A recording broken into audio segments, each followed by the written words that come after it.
Alright, and here's the video review for FansProject Function-X7 COMBES Robin, or Combes Robin. He's a repaint of Smart Robin, their version of Brainstorm that came out, was it a year ago, 2 years ago? They released earlier in the Function-X line. And this one is painted, and like I said, like Smart Robin was an anagram of Brainstorm. It's neat that Combes Robin, the way it is, C-O-M-B-E-S Robin, is an anagram of Sonic Bomber, he is repainted as here. And it's a nice repaint.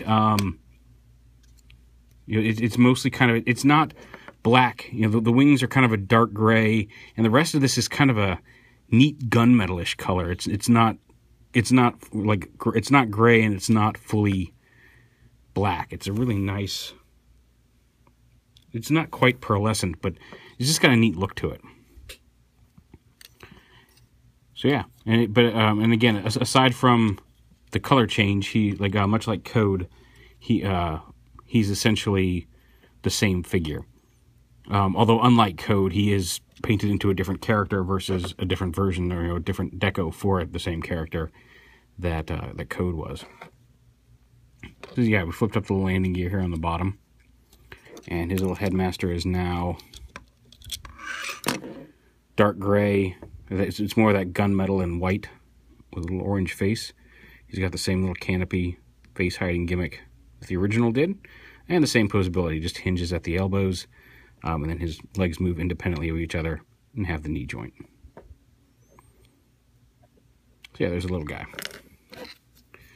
And to transform him into robot mode, just lift this up, flip that around, we're going to need that later. Pull the fins up, and tab the legs here. Unpack them from here as well. Fold those covers up to hide the holes the hand sat in. Bring the leg down, flip it around, rotate it around. Actually, I think it may be supposed to be facing this way.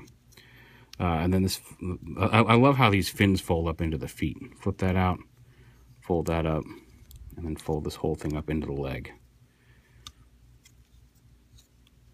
Like I said, I love the Function-X line for just some of the really crazy transformation things it pulls off. Especially up here with the way the canopy forms the torso, and vice versa. So yeah, bring those around. Rotate the waist.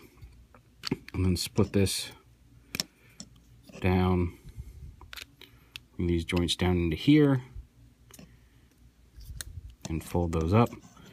You can see now the whole nose cone more or less stores inside the body, solidifies that empty space where the canopy was, where the figure was sitting, and then that folds up and locks everything together.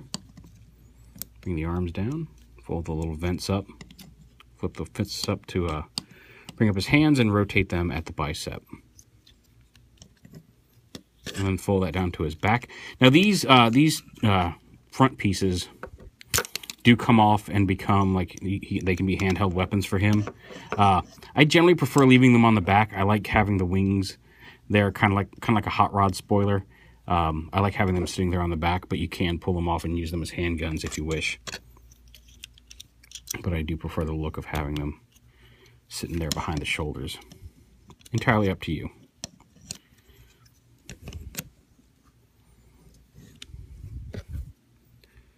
And we'll fold him up, put his little headpiece down.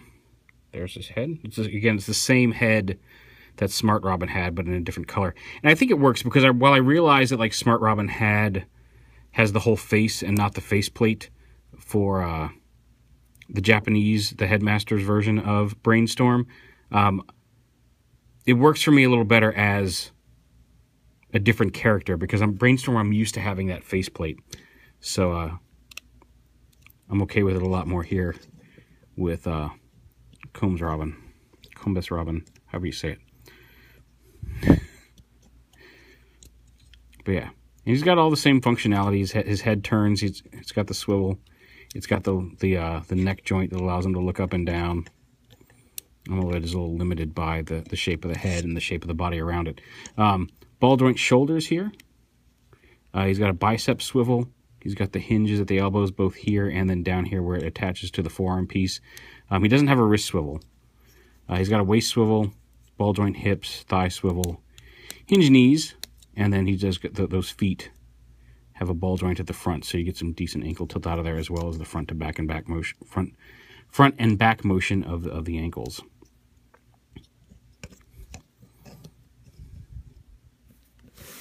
Again, he will be an FP Core exclusive, a shared exclusive with the Asian market. So, like, there will be some Asian sellers getting him, but he will be available exclusively through the North American market through FP Core, FansProject Core. It's at fpcore.com.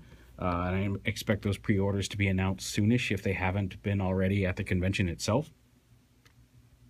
And there he is with the code repaint, just to show them off together. Like I said, the code repaint's nice because it gives you a little bit more of a G1 chrome dome paint job on it, aside from the red faceplate. Whereas Sonic Bomber is, you know, a complete repaint of Brainstorm into a different character. And while it's not, you know, a dead-on ringer for Sonic Bomber in the Japanese cartoon, it's a really striking repaint. I think I might like this repaint of this figure better as Sonic Bomber than I did as Brainstorm. Either version you get, it's an amazing transformation. I love all the stuff they pulled off in it. So yeah, you can get it at TFcon in the dealer room, I believe at the Ages 3 and Up booth this weekend, and it will be available on fpcore.com soon. And just a real quick, again, just like Code, he's in the same box, different logo and name, but I believe the images on the box are all the same. You can see how you spell the name there. So it comes in the same standard Function-X box, same way Smart Robin did.